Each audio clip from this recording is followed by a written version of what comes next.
Human trafficking ring has been uncovered in Johannesburg, leading to the rescue of at least 26 Ethiopian nationals and the arrest of 3 people. The Hawks in Gauteng say authorities received a tip-off about suspicious activity at a house in Sandringham last night. A private security company, members of the South African Police Service, as well as Joburg Metro Police, descended on the property where they found the victims, some of whom were naked.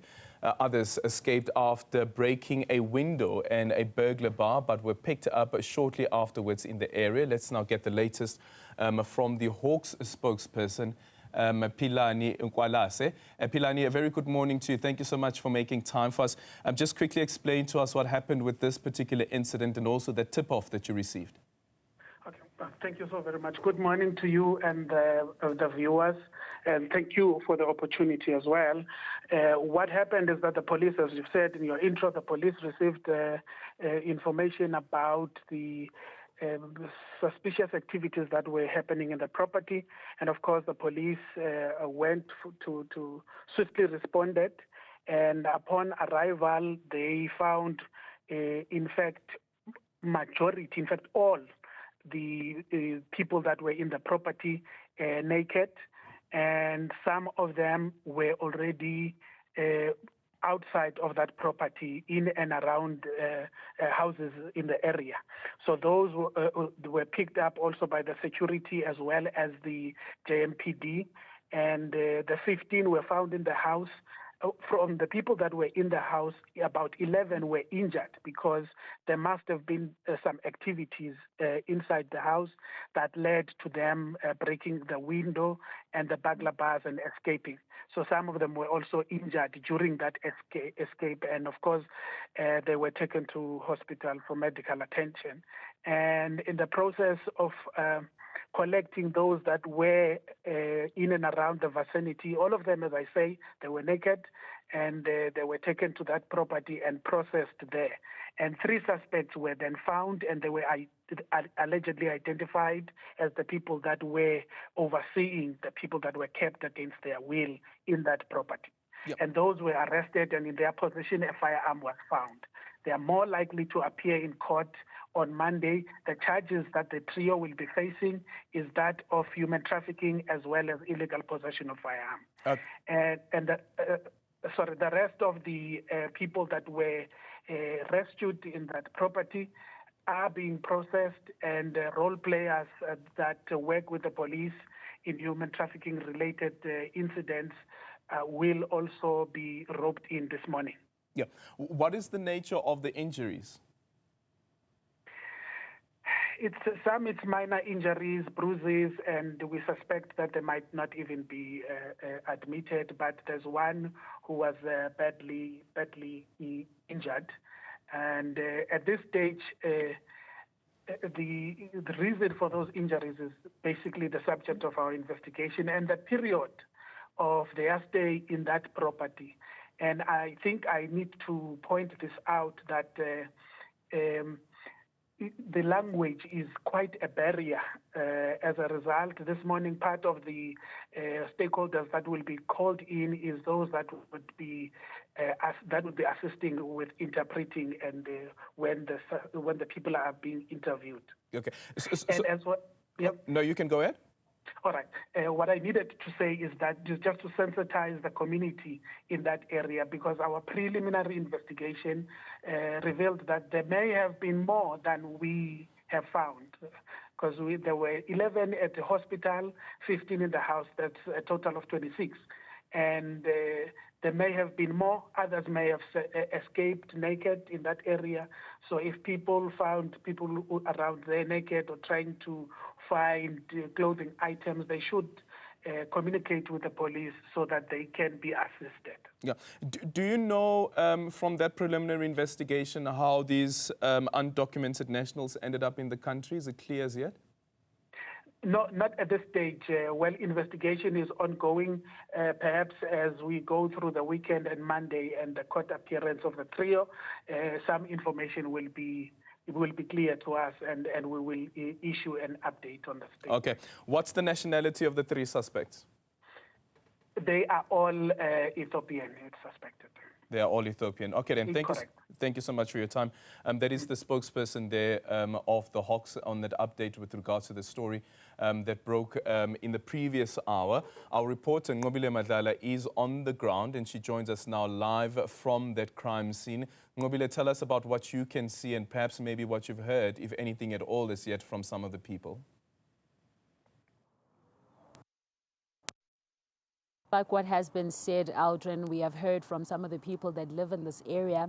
One just explaining that she was outside her house when somebody just jumped over the wall naked and just started screaming, Ethiopia, Ethiopia, Ethiopia. And the more they asked what was going on, the more there was that language barrier and there was nothing that they could get out of that person. And as a result, they then called security, they called the police, but only to find that they were not the only ones. There were other people in the area that had noticed that there was something taking place. One person also explaining to us that they heard a loud sound which came from the left side of the house. As you can see there, that's basically where it took place. And they're saying they heard a loud sound.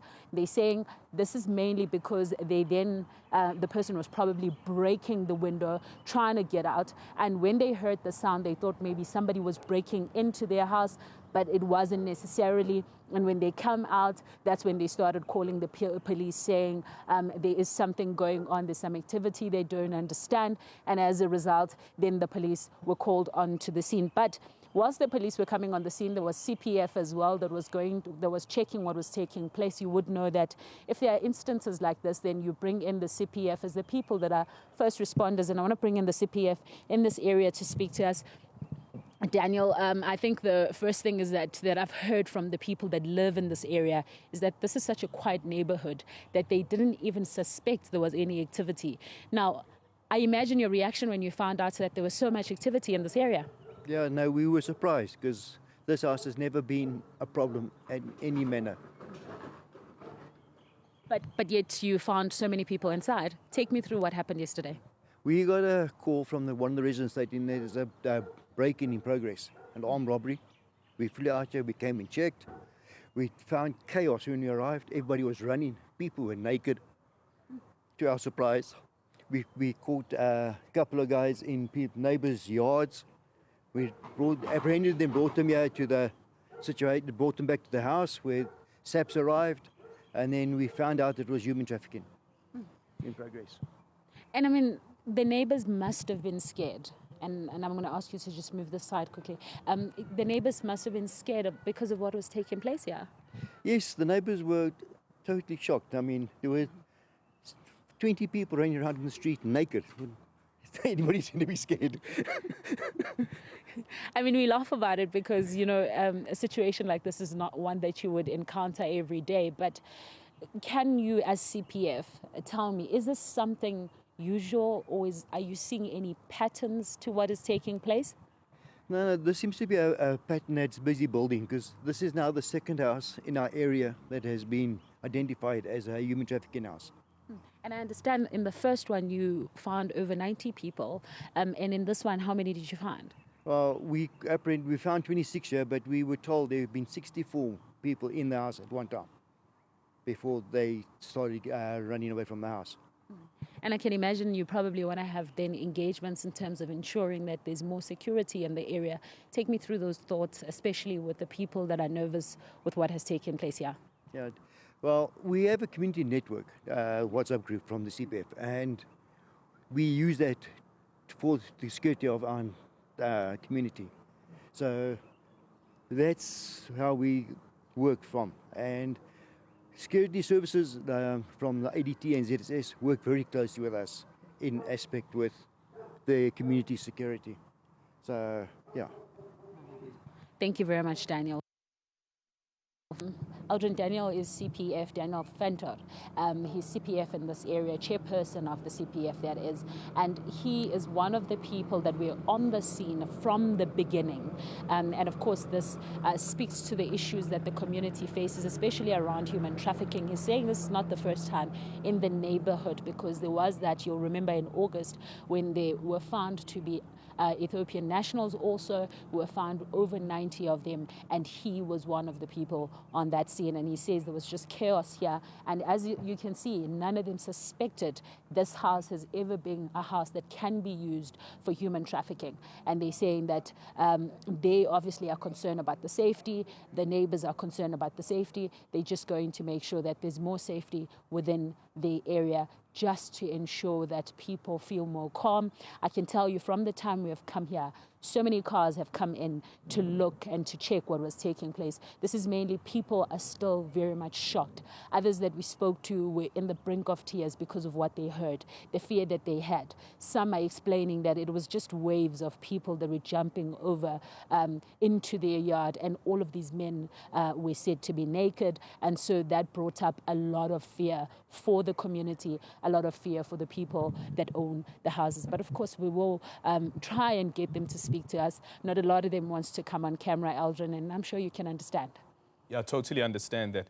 Nqobile Madlala, they're joining us from Sandringham on that breaking news story. 26 Ethiopian nationals who have been rescued. Allegedly, they are victims of human trafficking in Sandringham. All of them, as Nqobile has said, were found naked, 12 of them injured. 3 suspects have been arrested. And according to the Hawks, those 3 suspects are also Ethiopian nationals. So we'll give you more details with regards to the story as soon as they become available.